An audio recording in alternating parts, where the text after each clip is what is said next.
Demand draft को ही हम लोग बोलते हैं बैंक ड्राफ्ट। अब इसमें और चेक में क्या डिफरेंस है? देखो डिमांड ड्राफ्ट में क्या होता है, तो बैंक के पास जाते हो, बैंक के पास जाके बोलते हो लीजिए 10,000 रुपया और हमको 10,000 रुपया का एक डिमांड ड्राफ्ट या बैंक ड्राफ्ट बना के दीजिए। बैंक तुमको एक पीस देगा लेटर की तरह जो दिखने में लगेगा, उसमें अच्छा उसमें नाम लिखा हुआ रहेगा कि ये ड्राफ्ट का पैसा कौन निकाल सकता है। अब मान लो तुम्हारा स्कूल में तुम दे रहे हो, अब स्कूल का नाम है for example Saint Sebastian school, तो वहां पे लिखा हुआ है पे टू सेंट सेबेस्टियन स्कूल ₹10,000। अब ड्राफ्ट तुम लिए, अब तुम ड्राफ्ट जाकर सेबेस्टियन स्कूल में डिपॉजिट कर दिए। अब ये स्कूल वाला लोग ड्राफ्ट को अपना बैंक में डिपॉजिट करेगा और 10,000 रुपये उन लोग के अकाउंट में आ जाएगा। अब ड्राफ्ट में क्या होता है ना, तुम पहले पैसा डिपॉजिट करते हो, बाद में तुमको स्लिप देता है। चेक में क्या हो सकता है, तुम्हारे अकाउंट में पैसा नहीं है, तुम चेक काट के दे दिया, बाद में बाउंस हो गया, बट कभी भी डिमांड ड्राफ्ट कभी भी बाउंस नहीं होता क्योंकि तुम पैसा पहले डिपॉजिट करते हो। समझ में आया बात? लेकिन डिमांड ड्राफ्ट में कुछ चार्जेस काटते हैं, कुछ परसेंट, 1%, 1.5% डिमांड ड्राफ्ट बनाने का चार्जेस काटता है, लेकिन इसका कभी भी ये बाउंस नहीं होगा, डिसऑनर नहीं होगा। इसीलिए स्कूल कॉलेजेस वाले लोग तुमसे एडमिशन के वक्त डिमांड ड्राफ्ट मांगते हैं, चेक एक्सेप्ट नहीं करता है। तो समझ में आया डिमांड ड्राफ्ट क्या होता है? चलो तो आज हम लोग आईएससी क्लास 12 कॉमर्स का 4th चैप्टर स्टार्ट करने वाले हैं। हम लोग के बुक में जो 4th चैप्टर है और वो चैप्टर का नाम है बैंकिंग लेटेस्ट ट्रेंड्स। ये one of the most easiest chapter है पूरा बुक का, ठीक है, इधर एकदम इजीएस्ट चैप्टर है हम लोग का बुक का, one of the most easiest chapter है। यस, तो चलो हम लोग स्टार्ट करते हैं बैंकिंग से।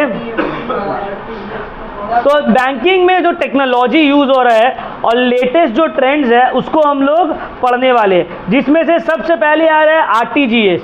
Now what do you mean by RTGS या what is RTGS? RTGS stands for real time gross settlement. RTGS का क्या मतलब है? आरटीजीएस का मतलब है रियल टाइम ग्रॉस सेटलमेंट। अब ये क्या है? ये एक सिस्टम है। It is a fund transfer system in which funds are transferred from one bank to another bank on a real time and gross basis। मतलब ये एक सिस्टम है जहाँ पे एक बैंक से दूसरे बैंक में रियल टाइम में फंड ट्रांसफर हो जाता है। क्या मतलब है रियल टाइम में फंड ट्रांसफर हो जाता है? Settlement on real time means there is no waiting period. जैसे ही तुम पैसा ट्रांसफर किए संगे संग वहाँ चला गया, कोई भी वेटिंग पीरियड इसमें नहीं है, इसीलिए इसको रियल टाइम बोला गया। इसको ग्रॉस सेटलमेंट क्यों बोला गया है? Gross settlement means that the transaction is made on 1-to-1 basis. Gross settlement का मतलब होता है 1-to-1 बेसिस में ट्रांसफर होता है पैसा। तुम्हारा ट्रांजैक्शन फट से पैसा ट्रांसफर हुआ, फिर मान लो कोई दूसरा आया उसका पैसा भी फट से ट्रांसफर हो गया, तो 1-to-1 बेसिस में होता है, इसीलिए इसको बोला गया है ग्रॉस सेटलमेंट। तो आरटीजीएस का full form real time gross settlement. अब इसका कुछ फीचर्स हम लोग पढ़ते हैं। पहला है आरटीजीएस हर बैंक ब्रांच में इंडिया में अवेलेबल नहीं है। ये इंडिया में कहाँ है भाई? वही बैंक ब्रांच में है जो सीबीएस इनेबल्ड है। सीबीएस इनेबल्ड का मतलब क्या है? कोर बैंकिंग सोल्यूशन या सेंट्रलाइज बैंकिंग सोल्यूशन। तो जो एग्जांपल अभी देखो, अब हम लोग का कोलकाता में लगभग जितना भी मेजॉरिटी ऑफ द बैंक है वो ब्रांचेस सीबीएस इनेबल्ड है। सीबीएस इनेबल्ड का मतलब होता है ना कि सेंट्रलाइज डेटा उस बैंक के पास है, मतलब पूरा डेटा जो है, पूरा ब्रांच का डेटा जो है, पूरा जितना भी सिस्टम का डेटा उस ब्रांच के पास है। क्लियर हो गया? तो देखना लिखा हुआ आता है बैंक तुम्हारा ब्रांच में सीबीएस इनेबल्ड है, रहते हैं ना, तो इसका मतलब यही है, यूनियन बैंक भी है।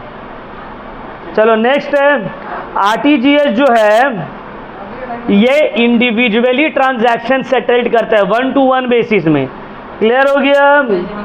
और through out the banking hours, मतलब जब तक बैंक खुला है तब तक आरटीजीएस होगा। देखो अभी जो है, अभी हम लोग के पास आ गया है यूपीआई, तो हम लोग का ये सब का ज़रूरत उतना महसूस नहीं होता है, लेकिन पहले आरटीजीएस बहुत इंपॉर्टेंस रखता था। आरटीजीएस में मिनिमम अमाउंट जो ट्रांसफ़र होता है एक जगह से दूसरा जगह वो है 2 लाख। मिनिमम कितना? मैक्सिमम नो लिमिट, जितना करना है करो, मैक्सिमम का कोई लिमिट नहीं है। रिसीविंग बैंक मतलब जो बेनिफिशियरी का अकाउंट है उसको 30 मिनट के अंदर फंड को क्रेडिट कर देना पड़ता है। मतलब मान लो हम यहाँ से भेज रहे हैं पैसा कोलकाता से 5 लाख रुपया, अर्ज जो है वो कश्मीर में है, तो 30 मिनट के अंदर अर्ज के अकाउंट में 5 लाख रुपए चला जाएगा। तो क्लियर हो गया, सब फीचर समझ में आ गया आरटीजीएस का। नेक्स्ट हम लोग आते हैं नेफ्ट। नेफ्ट का फुल फॉर्म है national electronic fund transfer system. ये कैसे अलग है? ये भी तो इलेक्ट्रॉनिकली पैसा ट्रांसफर हो रहा है जैसे कि आरटीजीएस होता है, लेकिन डिफरेंस ये नहीं, इंटरनेशनल डिफरेंस ये यहाँ पे ट्रांजैक्शन बैचेज में होता है, एक बात है, बैचेज में होता है। क्लियर हो गया पॉइंट? 10 आदमी मिला के सबको भेजते। अब देखो इसका कुछ हम लोग फीचर्स पढ़ लेते हैं। तब देखो ये जो अवेलेबल है, अब bank branch must be NEFT enabled. एक बैंक को नेफ्ट इनेबल्ड होना चाहिए, तभी नेफ्ट से वो पैसा ट्रांसफर कर सकता है। दूसरा है,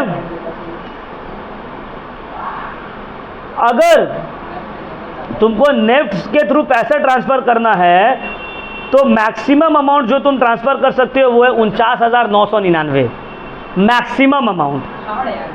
यस, लेकिन इसका कंडीशन है कब? अगर तुम्हारा बैंक अकाउंट नहीं है तो। मेरा बात सुनो इधर, वरना फिर यहाँ वहाँ हो जाएगा कंफ्यूजन। अगर तुम्हारा बैंक ब्रांच नहीं है, if one does not have a bank account, किसी के पास बैंक अकाउंट है ही नहीं, तो विदाउट बैंक अकाउंट का तुम मैक्सिमम अमाउंट जो ट्रांसफर कर सकते हो वो है 50,000 से 1 रुपया कम, 49,999। लेकिन अगर तुम्हारा बैंक ब्रांच है तो, तुम्हारा बैंक अकाउंट है तो, तब मैक्सिमम और मिनिमम में कोई लिमिट नहीं है। तुम 1 रुपया भी ट्रांसफर कर सकते हो, तुम 1,000 करोड़ भी ट्रांसफर कर सकते हो। क्लियर हो गया पॉइंट? अच्छा, ये ट्रांजैक्शन होता है बैचेस में, ठीक है। नेफ्ट में फॉरेन रेमिटेंस नहीं होगा, तुम यहाँ से दुबई पैसा नहीं भेजा सकते हो। ये जो है आरटीजीएस से भेजा सकते हो फॉरेन में? नो। अच्छा, रिसीवर का जो फंड है इसमें कुछ हैज़ टू पे नो चार्जेस। रिसीवर अकाउंट जो है उसको कोई चार्जेस नेफ्ट में पे करना नहीं पड़ता है। अच्छा, दिन भर में ये 7 बार होता है। कितना बैचेस में होता है? 7 बार, सुबह 8 बजे से लेके शाम का 7 बजे तक का, ड्यूरिंग मंडे टू फ्राइडे। और सैटरडे में दिन भर में 6 बार नेफ्ट ट्रांजैक्शन होता है, 8 बजे से लेके दिन का 1 बजे तक का। तो क्लियर हो गया? तो हम लोग एक बार पढ़ लेते हैं नेफ्ट और आरटीजीएस का बीच का डिफरेंस। पहला, नेफ्ट जो है बैचेस में होता है, आरटीजीएस इंडिविजुअली होता है। नेफ्ट का कोई भी मिनिमम वैल्यू नहीं है, आरटीजीएस का मिनिमम वैल्यू है 2 लाख। आरटीजीएस में मतलब मिनिमम 2 से शुरुआत। हाँ, नेफ्ट दिन भर में 6 बार होता है वीकडेज में, और सैटरडे में 3 बार होता है। और आरटीजीएस का तो कोई लिमिटेड नहीं है, दिन भर में जितना बार भी हो सकता है। क्लियर हो गया पॉइंट? अच्छा चलो नेक्स्ट हम लोग रीड करते हैं अब आईएमपीएस। आईएमपीएस का मतलब है immediate payment system, sorry service. IMPS stands for immediate payment service. Immediate payment service जो है, यहाँ पे इंस्टेंट पैसा ट्रांसफर होता है through NPCI, national payment corporation of India. ये क्या करता है? लोगों को आपस में ही फंड ट्रांसफर करने में हेल्प करता है थ्रू मोबाइल फोन। UPI जो है ना, UPI एग्जाम्पल IMPS का, UPI के थ्रू। अब इसका फीचर क्या है? एकदम ही flexible. IMPS immediate payment services. Clear है? अब IMPS जो है ये 24/7 365 डेज अवेलेबल है। 365 डेज 24/7 ये अवेलेबल है। क्लियर हो गया पॉइंट? अच्छा, IMPS जो है बहुत ही फ्लेक्सिबल है। फ्लेक्सिबल मतलब तुम 12 बजे रात में तुमको पैसा ट्रांसफर करना है, तुम कर दो। मल्टी प्लेटफॉर्म सपोर्ट, फोन पे, गूगल पे, अमेजॉन पे, सब यूज। वर्सेटाइल मतलब सिर्फ पैसा ट्रांसफर नहीं कर सकते हो तुम जोमेटो में यूज कर सकते हो, उबेर में यूज कर सकते हो, स्विगी में यूज कर सकते हो। वर्सेटाइल है, फ्लिपकार्ट, अमेजॉन सबसे सामान मंगवा सकते हो तुम। इजी टू यूज करना एकदम ही आसान है। फास्ट मनी ट्रांसफर है ना, कुछ सेकंड में पैसा ट्रांसफर हो जाता है। कभी गलती भी हुई है। मोबाइल अलर्ट संगे संग तुमको मैसेज आ जाता है कितना ट्रांसफर हुआ, क्या हुआ है। ठीक है, चलो अब नेक्स्ट हम लोग पढ़ते हैं ई बैंकिंग या इलेक्ट्रॉनिक बैंकिंग। इलेक्ट्रॉनिक बैंकिंग का मतलब होता है availing banking services with the help of internet. Internet की मदद से तुम बैंकिंग सर्विसेज को हासिल कर रहे हो, उसको बोला जाता है ई बैंकिंग। अब ई बैंकिंग का क्या फीचर्स है हम लोग पढ़ते हैं। पहला, कोई फेस टू फेस कांटेक्ट नहीं होता है। दूसरा, बैंक और क्लाइंट दोनों के पास कंप्यूटर या मोबाइल रहना ज़रूरी है। तीसरा, क्लाइंट के पास ऑप्शन रहता है ई सर्विसेज का। चौथा, बैंक स्टाफ के पास टेक्नोलॉजी रहना चाहिए ई सर्विस ई बैंकिंग के लिए। ठीक है, एडवांटेजेस क्या ई बैंकिंग का? ई बैंकिंग का एडवांटेज है 24 आवर्स 365 डेज अवेलेबल है ये। दूसरा, कस्टमर चाहे अपना ऑफिस से, अपना घर से, कहीं से भी इस सर्विसेज को अवेल करवा सकता है। डिसएडवांटेजेस क्या है? तुमको मोबाइल चाहिए है ना, तभी तो बैंकिंग, इंटरनेट चाहिए। दूसरा, और तुम्हारा बैंकिंग ई बैंकिंग सर्विसेज प्रोवाइड करता हो। तो ये सब डिसएडवांटेजेस है। क्लियर हो गया? फ्रॉड्स का चांसेस है ना।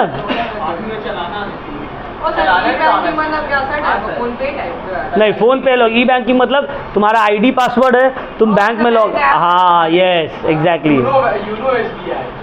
चलो नेक्स्ट है EFT, electronic fund transfer system. Electronic fund transfer system में क्या होता है? पैसा डायरेक्टली एक अकाउंट से दूसरा अकाउंट में ट्रांसफर हो जाता है मास में। जैसे कि सैलरी देना है, अब जैसे कि फॉर एग्जांपल मान लो एक बड़ा ऑर्गेनाइजेशन है, उसके पास 1000 वर्कर है, तो 1000 वर्कर को तुमको सैलरी देना है, तो अब तुम एक एक को हाथ में थोड़ी दोगे, तुम क्या करोगे? अकाउंट में एक बार में ट्रांसफर कर दिया EFT के थ्रू। क्लियर हो गया पॉइंट? अब इसमें एक नेक्स्ट आता है ATM। ATM का क्या मतलब है? ATM मतलब ऑटोमेटिक टेलर मशीन। तो मेरा घर के नीचे हम ही लगा। ये एक मशीन है जिससे तुम कैश विड्रॉ कर सकते हो और डिपॉजिट भी कर सकते हो। समझ में आ रहा है?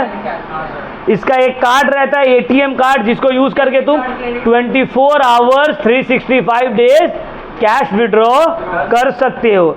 नेक्स्ट आता है डेबिट कार्ड। अच्छा, डेबिट कार्ड नहीं, ATM कार्ड और डेबिट कार्ड अलग रहता है, सिमिलर नहीं रहता है।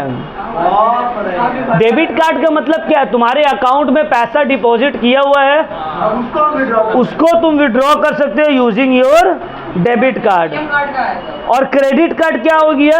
क्रेडिट कार्ड मतलब तुम्हारा पैसा उसमें दिया हुआ नहीं, एक लिमिट है, तुम खर्च कर लो और बाद में तुम उसको पे करो।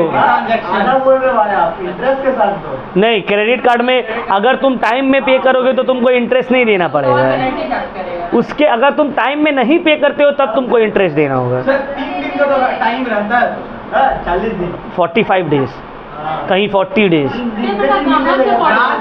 लार्ज अमाउंट का सर सिर्फ 3 ही दिन रहता है सर। नहीं नहीं, वैसे नहीं होता, मतलब उसका डेट रहता है 40 to 45 days generally grace period रहता है। अच्छा नेक्स्ट देखो, इधर चिल्ला चिल्ली मत करो। डेबिट कार्ड का फीचर पहला, डेबिट कार्ड में नाम नंबर सब ये लिखा हुआ रहता है, कार्ड नंबर, उसको यूज़ किया जा सकता है कैश विड्रॉ करने के लिए भी और ऑनलाइन ट्रांजैक्शन के लिए कार्ड स्वाइप करके भी तुम कर सकते हो। डेबिट कार्ड में क्रेडिट फैसिलिटी नहीं मिलता है। डेबिट कार्ड में तुमको कुछ चार्जेस पे करना पड़ता है एनुअली, है ना। अच्छा, क्रेडिट कार्ड का क्या है? डेबिट कार्ड और एटीएम कार्ड में क्या फर्क है? ATM कार्ड में क्या फ़र्क रहता है ना, देखो डेबिट कार्ड, ATM कार्ड जो रहता है ये डेबिट और क्रेडिट दोनों ही हो सकता है। ATM card. ATM कार्ड है, एटीएम कार्ड डेबिट कार्ड एक ही है। नहीं नहीं, जनरली एक ही रहता है, बट ऐसा नहीं रहता है पूरा। बैंक देता है एटीएम कार्ड। हाँ, कभी कदर नहीं, अब तो डेबिट ही कार्ड से सब काम हो जा रहा है तुम्हारा। डेबिट कार्ड से विड्रॉ किया जाता है। अच्छा देखो नेक्स्ट, क्रेडिट कार्ड का क्या फीचर है? क्रेडिट कार्ड उसको मिलता है जिसका हाई क्रेडिट स्कोर है, जिसका रेपुटेशन अच्छा है। सब कोई को क्रेडिट कार्ड सबको, हाँ, तो पापा का रेपुटेशन अच्छा है बैंक के साथ, इसीलिए। दूसरा, पैसा तुमको डिपॉजिट करने एडवांस में नहीं पड़ता है। तीसरा, कैसे कॉपी करें? हाथ से, कुछ स्पेस नहीं, डायरेक्ट लाइन से कॉपी करो। हाँ, जैसे किया वो जनवरी 1, जनवरी 2, जनवरी 3 लाइन से करो। सर आपका एक बोलते हैं, आपको एक पॉइंट है, सर एक पॉइंट, एक पॉइंट। नेक्स्ट, सर एक गोल। Credit card holder payment end में करता है, बाद में करता है, खर्च करने के बाद। अगर तुम टाइम से पे नहीं किए तो तुमको इंटरेस्ट देना पड़ेगा, पेनल्टी देना पड़ेगा। तो डेबिट और क्रेडिट कार्ड के बीच का डिफरेंस आप लोगों को देख लेना है, पढ़ लेना है उसको, ठीक है। ठीक है सर। चलो नेक्स्ट आते हैं, हम लोग पढ़ते हैं टेली बैंकिंग। टेली बैंकिंग का क्या मतलब है? टेली बैंकिंग का मतलब होता है the personal computer of a customer is linked by the telephone of the banks customer. Bank का कस्टमर का जो टेलीफोन है वो पर्सनल कंप्यूटर से लिंक रहता है और तुमको लेटेस्ट इंफॉर्मेशन मिलता रहेगा। अच्छा, CBS कोर बैंकिंग सोल्यूशन, इसका मतलब क्या है? इसका कोर बैंकिंग सोल्यूशन का मतलब है, हाँ बहुत सारा बैंक में लिखा रहता है, under this system a customer becomes the customer of the bank rather than the customer of the branch. मतलब तुम बैंक का कस्टमर हो, उस ब्रांच का कस्टमर नहीं हो। क्या मतलब है इसका? यस, पूरा बैंक का ब्रांच का तुम कस्टमर हो।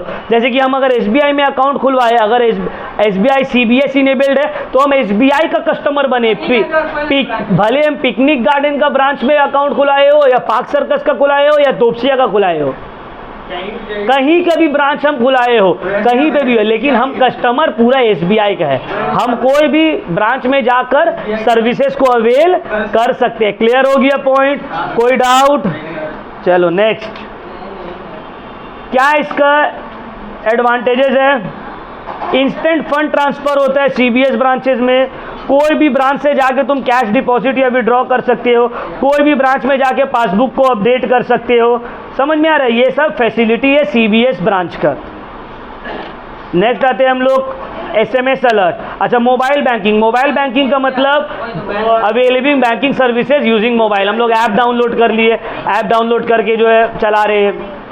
SMS अलर्ट का मतलब होता है, SMS अलर्ट का मतलब होता है ये कि तुम्हारा बैंक में कोई भी ट्रांजैक्शन होता है, तुमको SMS आ जाएगा, पैसा डिपॉजिट हुआ, विड्रॉ हुआ हो, इंटरेस्ट मिला हो, अकाउंट हैज बीन डेबिटेड, है ना, सब आ जाता है इसमें।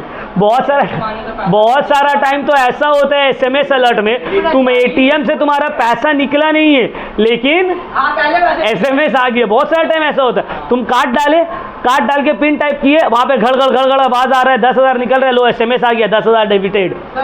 SMS अलर्ट में बहुत सारा टाइम ऐसा भी होता है बैंकिंग का। क्लियर? तो ये सब SMS अलर्ट का फैसिलिटी देता है बैंक। अच्छा, नेक्स्ट हम लोग आते हैं बैंक ड्राफ्ट में, जो कि बहुत इंपॉर्टेंट है। देखो बैंक ड्राफ्ट क्या होता है? बैंक ड्राफ्ट का मतलब होता है, जब तुम लोग कॉलेज में एडमिशन लेने जाओगे तो देखना कॉलेज वाला तुमको ये बोलता है कि ड्राफ्ट दीजिए, चेक नहीं लेता है, डिमांड ड्राफ्ट को ही हम लोग बोलते हैं बैंक ड्राफ्ट। अब इसमें और चेक में क्या डिफरेंस है? देखो, डिमांड ड्राफ्ट में क्या होता है, तो बैंक के पास जाते हो, बैंक के पास जाके बोलते हो लीजिए 10,000 रुपया और हमको 10,000 रुपया का एक डिमांड ड्राफ्ट या बैंक ड्राफ्ट बना के दीजिए। बैंक तुमको एक पीस देगा लेटर के तरह जो दिखने में लगेगा, उसमें अच्छा उसमें नाम लिखा हुआ रहेगा कि ये ड्राफ्ट का पैसा कौन निकाल सकता है। अब मान लो तुम्हारा स्कूल में तुम दे रहे हो, अब स्कूल का नाम है for example Saint Sebastian school, तो वहाँ पे लिखा हुआ है पे टू सेंट सेबेस्टियन स्कूल ₹10,000। अब ड्राफ्ट तुम लिए, अब तुम ड्राफ्ट जाकर सेबेस्टियन स्कूल में डिपॉजिट कर दिए। अब ये स्कूल वाला लोग ड्राफ्ट को अपना बैंक में डिपॉजिट करेगा और 10,000 रुपये उन लोग के अकाउंट में आ जाएगा। अब ड्राफ्ट में क्या होता है ना, तुम पहले पैसा डिपॉजिट करते हो, बाद में तुमको स्लिप देता है। चेक में क्या हो सकता है तुम्हारे अकाउंट में पैसा नहीं है, तुम चेक काट के दे दिए, बाद में बाउंस हो गया, बट कभी भी डिमांड ड्राफ्ट कभी भी बाउंस नहीं होता क्योंकि तुम पैसा पहले डिपॉजिट करते हो। समझ में आया बात? लेकिन डिमांड ड्राफ्ट में कुछ चार्जेस काटते हैं, कुछ परसेंट, 1%, 1.5% डिमांड ड्राफ्ट बनाने का चार्जेस काटता है, लेकिन इसका कभी भी ये बाउंस नहीं होगा, डिसऑनर नहीं होगा। इसीलिए स्कूल कॉलेजेस वाले लोग तुमसे एडमिशन के वक्त डिमांड ड्राफ्ट मांगते हैं, चेक एक्सेप्ट नहीं करता है। तो समझ में आया डिमांड ड्राफ्ट क्या होता है? चलो अब हम लोग आगे पढ़ते हैं। डिमांड ड्राफ्ट को इजीली एक जगह से दूसरा जगह ट्रांसफर किया जा सकता है। इशूइंग बैंक कुछ चार्जेस काटता है और डिमांड ड्राफ्ट कभी भी डिसऑनर नहीं होता है। क्लियर हो गया? देखो पीछे में तुम्हारे एक स्पेसिमेन भी दिया हुआ है डिमांड ड्राफ्ट का। क्लियर? तो चलो ये चैप्टर हो गया हम लोगों का कंप्लीट। कुछ डाउट? एकदम इजी चैप्टर है। हाँ पूछो। वो कभी होगा ही नहीं, पहले तुमको पैसा देने होगा। समझ में आ रहा है? ड्राफ्ट का मतलब क्या है? पहले तुम पैसा, फिर तुमको ड्राफ्ट देगा। हाँ बोलो, क्या बोल रहे? ड्राफ्ट का जो उसको देगा उसका कोई टाइमिंग है कि इतना टाइम तक उसको दे देना है? हाँ जनरली रहता है, हाँ टाइम होगा, लाइफ टाइम तो नहीं होता बोले है। कि बिल डिसऑनर वो डिसऑनर नहीं हाँ तो उसका टाइम लिमिट रहता है ना, 6 महीना, साल भर, अदरवाइज उसके बाद वो एक्सपायर हो जाएगा। क्लियर हुआ पॉइंट? जैसे कि चेक का भी वैलिडिटी रहता है 3 महीना का, है ना? क्लियर हो गया? वीडियो को स्टॉप कर दो, वीडियो स्टॉप करना है क्या? तेरा काम स्टॉप कर दो पूरा। पूरा बंद कर दे।